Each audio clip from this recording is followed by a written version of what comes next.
मैं पूर्व सैनिक हौलदार हंसराज ठारा डोगरा। मैंने फौज में 24 साल सेवा दी है। मैं बहुत एपिसोड आपने फौज के अद्भुत कार्यों के बता चुका हूं। अभी मैं ये अनाउंसमेंट कर चुका हूं कि मैं लोकसभा चुनाव नहीं लड़ूंगा। आज का मेरा एपिसोड जिस प्रकार से मैंने सेना में सन 1997 में रजौरी सेक्टर में आतंकवादियों के ऊपर फायर किया और 3 आतंकवादी मारे गए, 2 घायल हुए और फोन उस हवलदार ने अटेंड किया जो हवलदार लंबे समय से एमटी में नौकरी करता था और सिपाही रैंक से ही वो एमटी प्लाटून में नौकरी करता था।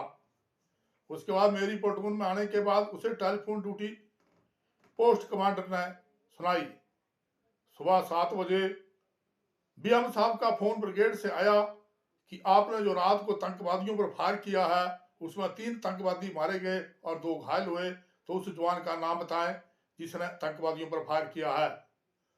तो हवलदार जवाहरलाल जो कि लंबे समय में एमटी प्लाटून में था, तो उसने मुझे बताया कि आप रात को लिसनिंग पोस्ट पर फायर कर रहे थे, तो इसके लिए बीएम साहब से बात करें। मैंने पूरी बात बीएम साहब से बात की तो पता चला कि 3 आतंकवादी रात को रेडार फोटोग्राफी में मारे गए हैं और 2 घायल हुए हैं और ब्रिगेड कमांडर साहब ने आपकी पीठ थपथपाने का आदेश हमें दिया है। आप आगे के लिए भी इसी प्रकार से आतंकवादियों के ऊपर कार्रवाई करते रहो। इस प्रकार से अनेक सेना में अद्भुत कार्य करने के बाद सन 1992 में जब कर्नल मोहंती जो कि बाद में जनरल बने, उन्होंने जब वो सीओ साहब बनकर आए तो उन्होंने मुझे पूछा कि अभी आप एंटी टैंक कंपटीशन लड़ रहे हैं तो आपने इस कंपटीशन को जीतना है। डिप का कंपटीशन था, तो मैंने सीओ साहब को जवाब दिया कि हमने कभी भी हारने के लिए कंपटीशन नहीं लड़ा है और हमेशा हम 100% से ही कंपटीशन को जीते हैं। फिर बोलने लगे, सीओ साहब ने बोला इसकी क्या मतलब बात है, आपने कब कब कंपटीशन जीते? तो मैंने सीओ साहब को बताया कि मैं 1984-85 में 100% अंक एंटी टैंक शूटिंग के हासिल करके स्पेशल हौलदार बना था। और इस प्रकार से हमने जब जब भी कंपटीशन लड़े, जब जब भी हमने कंपटीशन जीते, तो हमने 100% अंक हासिल करके इंडियन आर्मी की हर हथियार का फर्स्ट वेस्ट नमूना देकर एक ओलंपिक के गोल्ड मेडल के बराबर के जो हमने अंक हासिल किए और हर कंपटीशन जीता है। और इस प्रकार के हम आज का एंटी टैंक कंपटीशन भी उसी प्रकार से जीतेंगे। तो मेरी इस बात को सुनकर जनरल मोहंती जो कि बाद में जनरल बने और 2008 अगस्त में जब वो शिमला में जो है ट्रेनिंग कमांडर इन चीफ की उन्होंने ड्यूटी की और इसी ड्यूटी के दौरान उन्होंने जो है 2008 अगस्त को जो है 2008 अगस्त को कैंटीन का दौरा किया और वहीं पर कैंटीन में मेरी उनके साथ मुलाकात हुई, जो मुलाकात मैं पहले बयान कर चुका हूं। तो आज का मेरा जो एपिसोड है सेना के अद्भुत कार्यों की तो याद दिलाना मेरा काम है, लेकिन आज का मेरा जो एपिसोड है वो मेरा स्कूल से संबंधित है। जब मैं स्कूल में हायर एजुकेशन में पढ़ा करता था तो हमारे इकोनॉमिक्स के टीचर सरदार जी हुआ करते थे। तो एक बार मुद्रास्फीति के बारे में जो है हमारे इकोनॉमिक्स के लेक्चरर ने बताया कि जब मुद्रास्फीति कभी कभी इस हालत में चली जाती है कि सभी दुनिया बड़े बड़े जो है बैंक कर्मचारियों का और बड़े बड़े जो है अहदेदारों का पैसा भी इसमें जो है खत्म हो जाता है। तो उन्होंने जो है लास्ट में मुद्रास्फीति का चैप्टर के बाद जर्मनी के 2 ऐसे नागरिकों की कहानी हमें सुनाई जो कि एक आईएएस अफसर थे दोनों और दोनों ही भाई थे। एक भाई हर रोज मुर्गा खाता था और शराब पीता था और दूसरा भाई नमक के साथ खाना खाता था और दोपहर को एक ही टाइम सब्जी खाता था और शाम को भी नमक के साथ ही पानी के साथ खाना खा लेता था। वो हमेशा अपने पैसे को खर्च नहीं करता था, जिसको आज के जमाने में कंजूस बोलते हैं, कंजूस। तो इस प्रकार से हमारे इकोनॉमिक्स के लेक्चरर ने हमारे को यह कहानी सुनाई कि जब दूसरा वर्ल्ड वार हुआ तो दूसरे वर्ल्ड के वार के बाद जर्मनी के ऊपर उसी प्रकार से प्रतिबंध लगाए गए जिस प्रकार से 1914-18 के वर्ल्ड वार में 1919 की विसोई की संधि में लगाए गए थे। वो ही 1944-45 में दोबारा जब जर्मन हार गया तो उसके बाद जो उसके भी ज्यादा कठोर प्रतिबंध लगाए गए, जिसके कारण उसका रिजल्ट ये हुआ कि जो कि शराब पीता था और मुर्गा खाता था, अपनी खाली बोतल को एक कोठरी में रखता रहता था, और दूसरा जो है पूरे पैसे इकट्ठे करके बैंक में जमा कराता था और नमक के साथ खाना खाता था। तो जर्मन को इतनी हानि उठानी पड़ी कि मुद्रास्फीति इतनी ऊपर चली गई कि जो खाली बोतलें थी शराब की, उनकी कीमत उस दूसरे भाई के बैंक में रखे हुए पैसों से ज्यादा हो गई। तो ये बहुत हंसी की बात लगी हमें कि रखे रखे वो तो खाली बोतलों की कीमत बैंक वाले पैसों से ज्यादा हो गई। तो हमने ये पूरी बात समझी। उसके बाद जब मैं रात को सो गया तो मैंने सुबह जाकर जो है दोबारा अपने टीचर से, अपने जो अध्यापक से एक सवाल किया, और मैंने सर करके बोला, सर आज रात को सपने में एक योगी, एक साधु पगड़ी लगाकर मेरे को नजर आए। तो उन्होंने मेरे को जो है एक शिक्षा दी। उन्होंने कहा, आज जो आपने जो है इकोनॉमिक्स का जो है मुद्रास्फीति की जो है जर्मन में दो भाइयों की बात सुनी है, तो आप मुझे ये जवाब दो कि कौन से भाई का अच्छा काम था और कौन से भाई का बुरा काम था। तो मैंने बोला, जो मुर्गा खाता था और शराब पीता था उसका बुरा काम था, और जो नमक के साथ खाना खा लेता था, एक ही टाइम सब्जी खाता था, उसका अच्छा काम था। तो मेरे को सपने में साधु ने बोला कि नहीं, दोनों का ही अच्छा काम था। तो मैंने साधु को बोला कि मेरे को समझाओ कि दोनों का कैसे अच्छा काम था, वो मुर्गा खाने वाले का कैसे अच्छा काम था, शराब पीने वाले का। बोला, नहीं, पहले आपको ये समझना पड़ेगा कि जो नमक के साथ खाना खाता था और दोपहर को एक ही टाइम सब्जी खाता था और दूसरे टाइम फिर नमक के साथ खाना खा लेता था, उसका कैसे अच्छा काम हुआ, पहले आपको यह समझना पड़ेगा। तो मैंने बोला, समझाओ। बोले, तो उन्होंने मुझे बताया कि उसका जितना पैसा बैंक में था, उस पैसे को सरकार ने जो है सड़कें बनाने के लिए, पुल बनाने के लिए और बड़े बड़े उद्योग लगाने के लिए, खनिज निकालने के लिए, फैक्ट्री इंडस्ट्री में बड़े बड़े जो है प्रोजेक्ट चलाने के लिए जो है, यानी अपने देश के विकास के ऊपर खर्च किया सरकार ने। जो कि नमक के साथ खाना खाता था, उसका पैसा जो है जो बहुत दुनिया को रोजगार दिया, वो सड़कों पर रोजगार गया, और जो पुल बनाने में रोजगार गया, और फैक्ट्री इंडस्ट्री और खदानों में जो है उसका पैसा खर्च हुआ। बाद में जीरो हो गया तो कोई बात नहीं, लेकिन उस टाइम उसने जो अपना मन बनाकर जो पैसा जोड़ा, वो देश के विकास के लिए अच्छा काम आया। तो मैंने बोला कि जिसने मुर्गा खाया और शराब पी, उसका कैसे अच्छा काम पाया गया, उसका तो बुरा काम माना जाना चाहिए। तो मेरे को साधु ने बोला कि उसका काम उससे भी ज्यादा अच्छा पाया गया। मैंने बोला कि मुर्गा खाने वाला का और शराब पीने वाला का अच्छा काम कैसे हो सकता है, वो तो हो नहीं सकता। बोला, देखो, अगर वो मुर्गा खाता था तो मुर्गे के लिए जो फीड बनती है वो किसानों की मक्की की बनती है। किसानों की जो मक्की है वो ही उसमें इस्तेमाल होती है। अगर किसानों की मक्की बिक्री नहीं होगी तो वो किसानों का नुकसान हो जाएगा, उनकी मेहनत बेकार चली जाएगी। और किसानों की मक्की जो अच्छे दामों के ऊपर तभी बिक्री होती रही जब वो मुर्गा खाता था। और मुर्गे की सभी जो इंडस्ट्री, जितने पोल्ट्री फार्म अगर नहीं खाए तो वो बंद हो जाएंगे, सभी रोजगार बंद हो जाएंगे। बहुत दुनिया को रोजगार दिया मुर्गा खाने वाले ने। जनता को उसमें सरकार को टैक्स मिला और उसके पैसे से जो है रोजगार के लिए साधन खुले।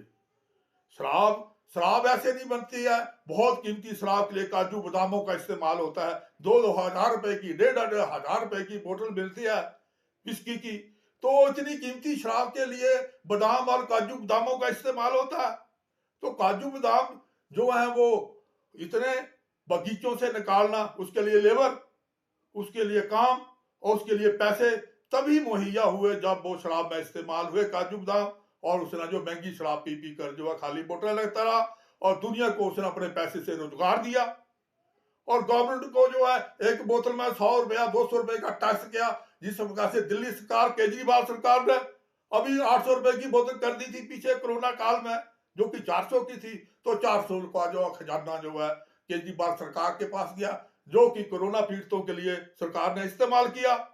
पॉकेट से कोई नहीं लगाता है, दुनिया का छीन कर दुनिया के लिए इस्तेमाल किया जाता है, पॉकेट से कोई नहीं लगाता है। अभी जो मैंने जो है ये सारी कहानी जो है अपने गुरुजी को बताई, तो वो हंसने लगे और बोलने लगे कि ये तो अलग से चैप्टर चला गया, ये तो पीएचडी से भी ऊपर चला गया।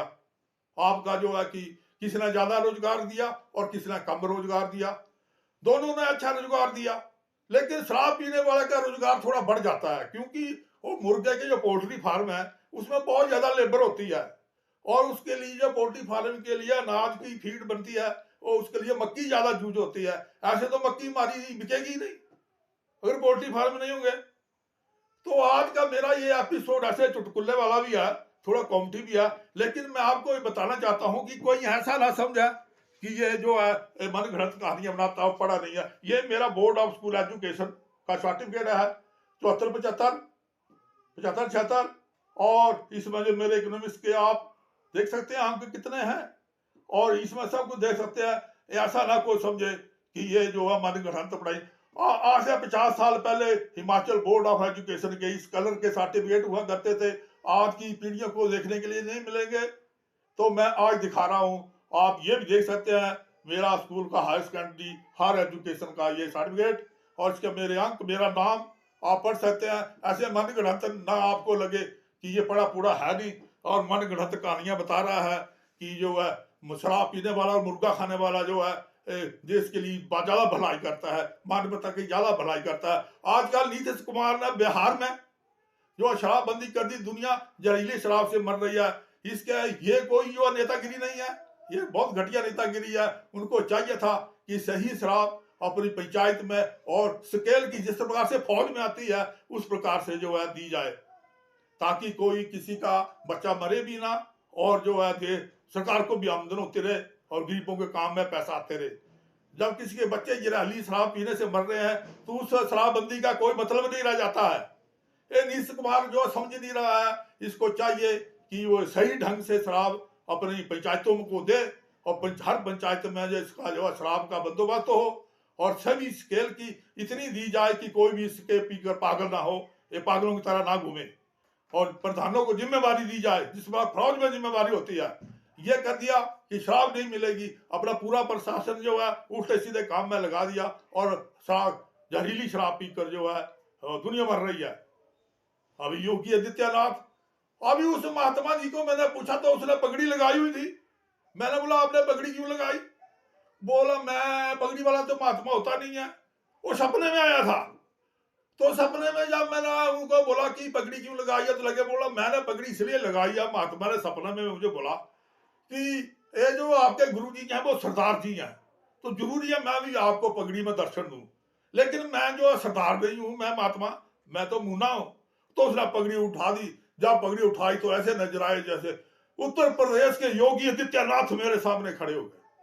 मेरे को आज योगी आदित्यनाथ को देखकर ऐसा लगता है कि ये सन 74 में जो मेरे को सपने में भी आए हैं, और उस टाइम भी ये साधु ही थे। यूपी के योगी आदित्यनाथ, इसमें कोई शक नहीं है। दूसरी पार्टियों वाले बोलते हैं योगी का क्या मतलब है, योगी आदित्य बनना बहुत दूर की बात है, लेकिन योगी आदित्यनाथ ही है, और वो योगी ही है, इसमें कोई दूसरी भावना नहीं है। उसकी जितनी प्रशंसा की जाए वो कम है। वो योगी है, वो मंत्री नहीं है ना, वो मुख्यमंत्री है, वो योगी है। मुख्यमंत्री का रोल करना तो वो उनका ड्रामा है, वो ड्रामा कर रहे हैं, ठीक है, अच्छा है उनका ड्रामा ये, लेकिन है वो योगी। ये दूसरी पार्टियां में होती है वो योगी नहीं है। वो तो मेरी तरफ से महान योगी है, क्योंकि जब पगड़ी उतारी तो उन्हीं के बेसार भूस में, उन्हीं के रूप में मेरे को वो साधु नजर आए। उनके सिर पर कोई बाल नहीं था, और जिस तरह से योगी आदित्यनाथ का सिर में कोई बाल नहीं होता है, उन्होंने तो उस तरह लगाया होता है, उनका सिर चमक रहा था। और मुझे जो है आज याद आ गई कि मैं आज दोबारा योगी आदित्यनाथ का जो है ये बताऊं कि इस प्रकार से मेरे साथ 1974 में घटना घटी है। और ये मेरा एजुकेशन का सर्टिफिकेट तो आपने देख ही लिया, दोबारा दिखा रहा हूं। तो यह था आज का एपिसोड। अभी मैं अनाउंसमेंट कर चुका हूं कि मैं जो है चुनाव नहीं लड़ूंगा। मैंने पूरा बारीकी में देखा है कि मैं जो भी काम करता हूं जीतने के लिए करता हूं। आज मेरे जो दो पुलिस जवान, वो जवान जिन्होंने चमत्कारी चक्रव्यूह से मैंने जो आसमान पकड़ा, वो 4 जवान भी मेरे साथ बात नहीं कर पाए। तो इसका मतलब यह है कि मेरे एपिसोड अब तक उन तक ज्वाला जी में नहीं पहुंच पाए, जो कि यहाँ से 20 किलोमीटर दूर है। नहीं तो उन्होंने पक्का मेरे साथ बात करनी थी। तो उस वजह से जो मैंने अभी इलेक्शन लड़ने का इरादा बंद कर दिया है। अपना इरादा मेरा नहीं है।